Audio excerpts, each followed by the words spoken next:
My name is Jacqueline Cook. I'm the Chief Strategy Officer here at Vendasta. And thank you. And these are the fellow executives that I am privileged to work with every day.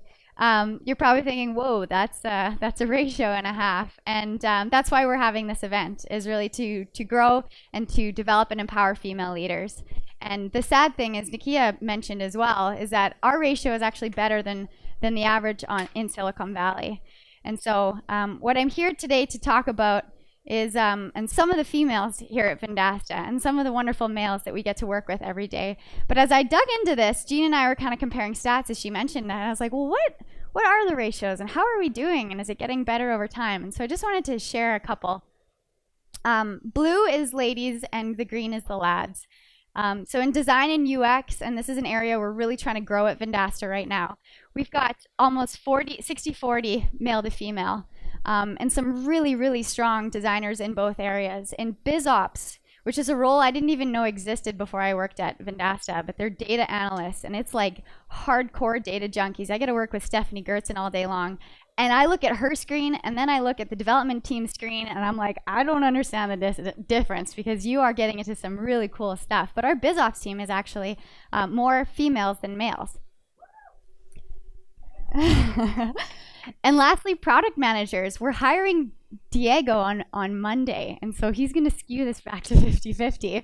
But right now, it's almost 60-40. And over the past couple of years, we've especially seen this grow. Renee's been at the company for a long time. She was sort of the solo female product manager for a while, but now we've got Trisha, and we've got Allie, and we've got a whole bunch of female product managers. So that's really exciting. These are all areas that are growing. So females who are interested in tech, and maybe not even the traditional tech roles. Of course, we want more female developers, but here's some alternative positions as well if you are interested in technology. So when we were kicking off this event, we threw together a quick Slack channel. We invited like 3 people, and those 3 people invited 10 people, and another 3 people, and it like blew up. And we were like, what are we going to talk about? Does anyone have ideas?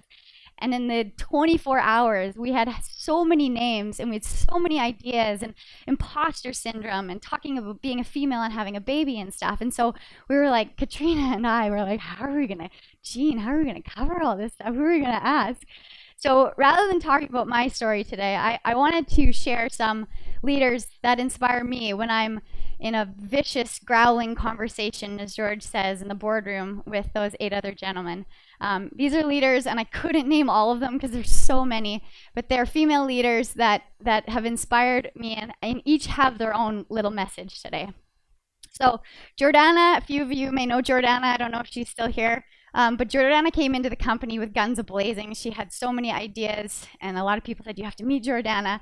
She started on the sales team and on the sales floor. And if anyone's been downstairs, that's one of our very male-dominated areas in the company is sales.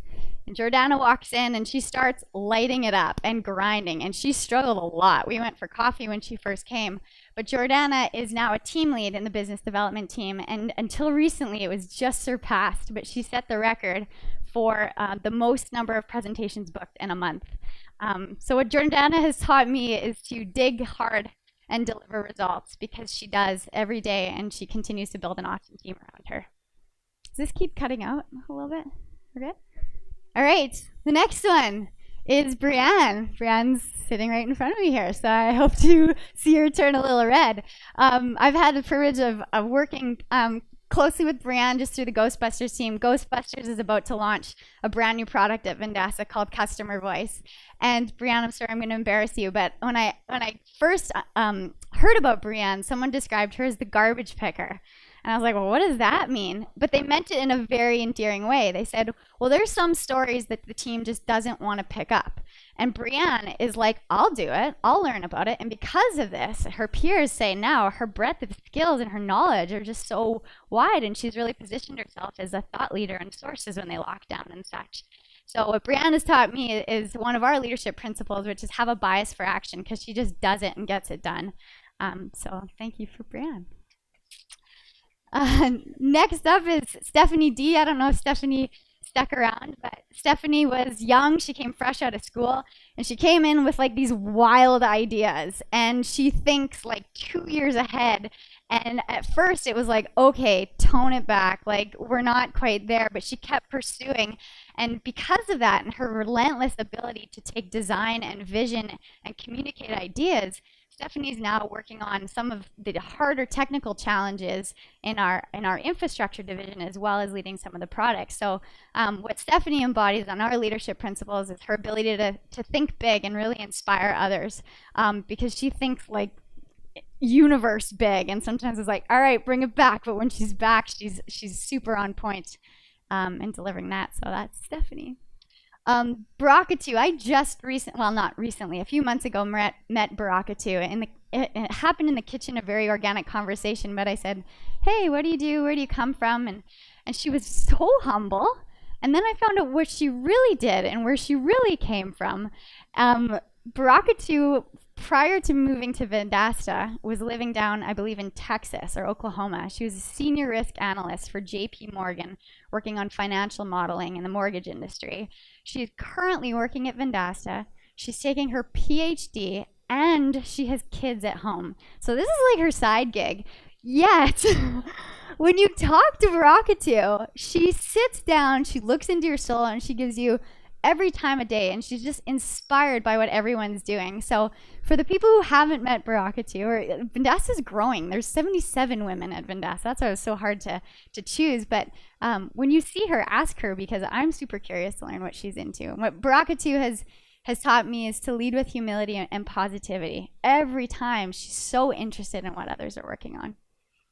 And lastly, Megan F. I don't know if Megan's still here either, but Megan is the first one, I think it's a race now, but to put up her hand every product bazaar. Am I right?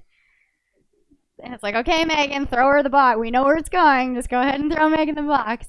And what Megan started off with was like, oh God, what is she going to say now? But she is so passionate about our partners. She's created a position, which is the partner experience manager, and she keeps everyone so on their toes about, no, we're building software for real people and real humans. We're not just shipping it. And so because Megan is so persistent, and because she's had a backbone, she's actually forced back a lot of stuff and improved the whole experience for our users and our teams. So Megan has a backbone. She's asked for what she deserves. She's disagreeing and commit. She constantly asks for feedback, which has been awesome. When I grew up, I was talking to some friends and bouncing ideas, and they're like, you have to say at least something about yourself if you're going to be up there. So that little fiery ginger, that's me over there.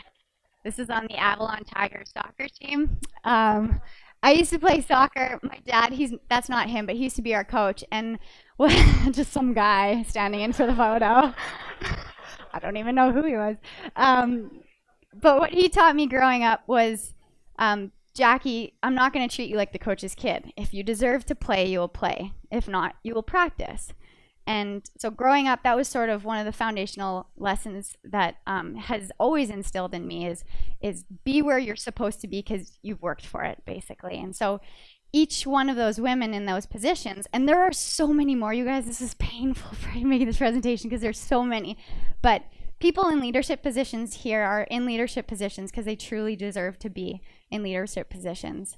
And when we were putting together this event, Anna and I were just talking about, our different viewpoints. And I said, I kind of believe this more. And she's like, well, I disagree with you. But at the end of the day, we're both feminists.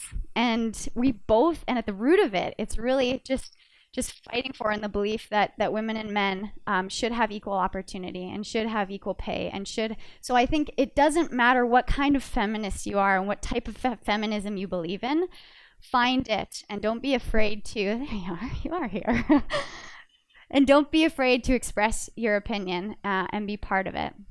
And even if you aren't, I grew up with brothers, and I'm comfortable. I have a lot of guy friends, but you don't have to be a guy's gal to be successful in the workplace. And if you don't want to form that feminism, there are true barriers that we need to get over. And so she said, focus on those in your talk. So ironically, we all went through a lot of the same stuff. We must have been Googling the same top 5 Google results all of our keywords. But looking at some of these, because I wanted to know, well, what does truly keep women back? And let me start off by saying I have an immense amount of respect for you. First of all, you brought your daughter here, which is amazing. You're gonna go places, young lady.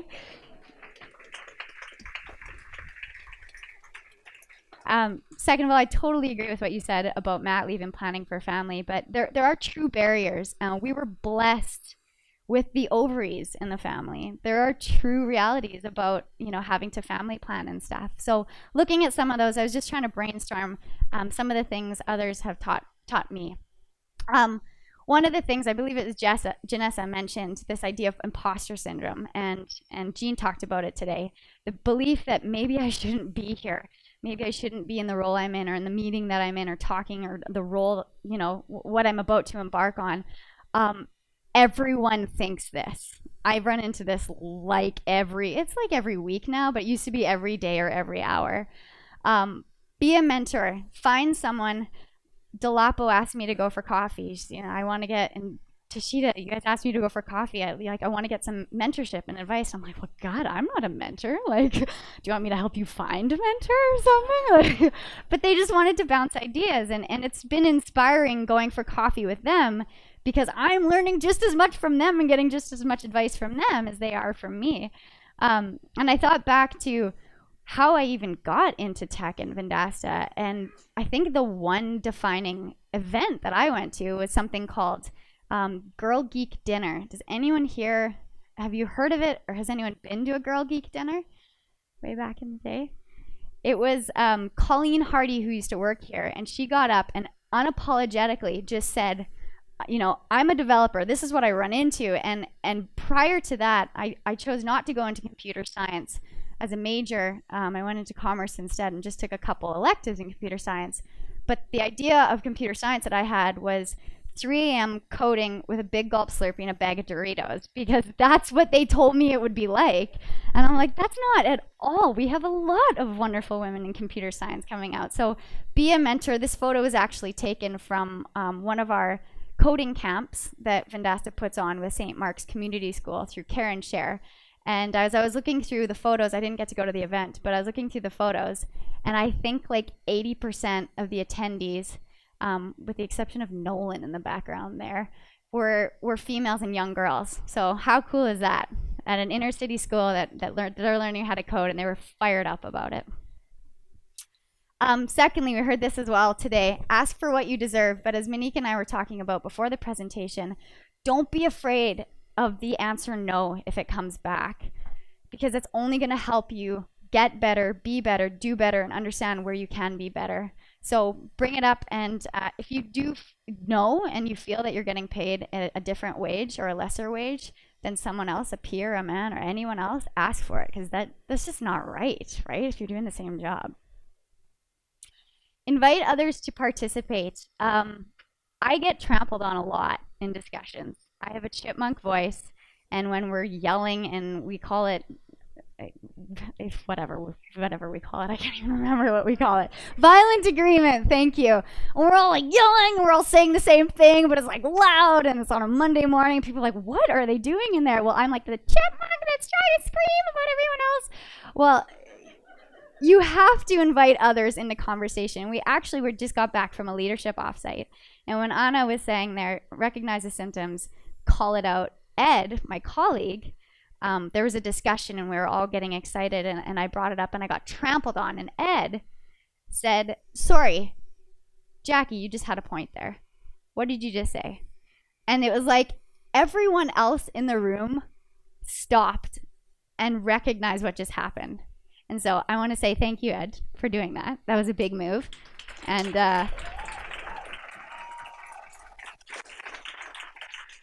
this is not just females either. There are men with quiet voices.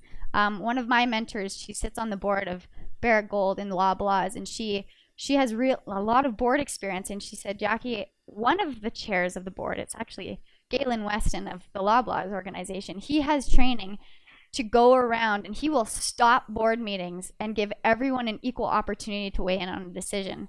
And because of that, because he advocates for female leadership on board composition, she said that's the best board I've ever participated in for that reason. Work together. in order for us to get to a future where girls and boys and men and women are actually, you know, on the level playing field, it's not a one-sided argument and a one-sided conversation. Men, be interested in women. Women, be interested in men. Understand what your common interests are so you can have real conversations. Ed and I are completely different, but we share the love of the outdoors and hiking. So when we talk, it's like, what kind of weird teas are you drinking? What kind of hikes have you been on lately? But his conversations with his male colleagues are probably entirely different. So build relationships, find common interests, and find ways to collaborate together. It doesn't need to be this one-sided conversation, and you might find that you have more interests with males or with females than you ever thought possible. I'm excited for the day where my daughters and my sons will just grow up and they'll be leaders.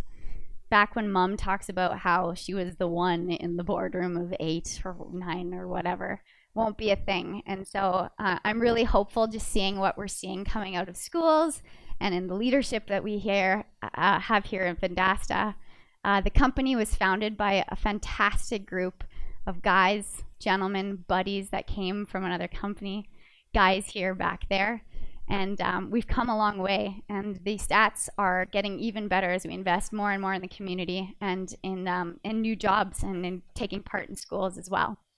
So I wanted to take a little bit of time. Last night we were at our leadership offsite up in Elkridge.